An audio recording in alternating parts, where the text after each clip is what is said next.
শেখ হাসিনার পিতা শেখ মুজিবুর রহমান তারে জিততে দেয় নাই। আমার বাবা 1973 সালে আপনাদের বাপ দাদার ভোটে, আপনাদের চাচাদের ভোটে নির্বাচিত হয়েছিলেন, স্বতন্ত্র নির্বাচিত হয়েছিলেন। আমি জানি না বাপের মতোই বেটিরও কপাল কিনা, বাপও স্বতন্ত্র, বেটিও স্বতন্ত্র, জানি না, এটা সময় বলবে। তবে স্বতন্ত্র হইলেও আপনার বাপ চাচারা কিন্তু ভুল করে নাই। আপনাদের বাপ চাচারা কিন্তু আমার বাপকে বুকের মধ্যে নিয়ে নিয়েছিল, তারে ভোট দিছিল। কিন্তু আওয়ামী লীগ, শেখ হাসিনার পিতা শেখ মুজিবুর রহমান তারে জিততে দেয় নাই। পরের দিন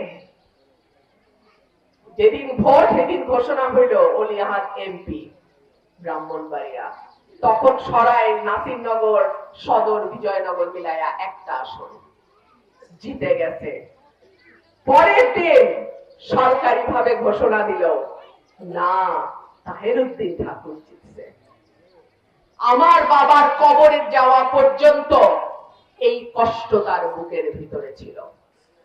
2018 সালে দল বলেছিল তুমি ঢাকা থেকে নির্বাচন করো, আমি বলেছিলাম না। আমার আব্বা এই মাটির মানুষের ভোটে আসছে, আমিও এই মাটির মানুষের ভোট নেব।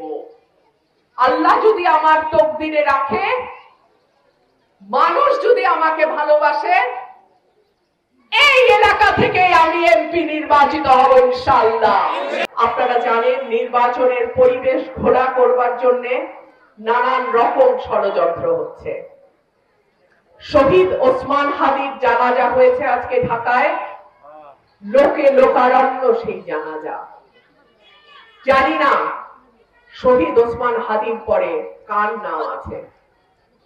নির্বাচনকে বানচাল করবার জন্য পতিত স্বৈরাচারের লোকজন যেমন চেষ্টা করছে, একইভাবে দেশের ভেতরেও কিন্তু ষড়যন্ত্র থেমে নাই।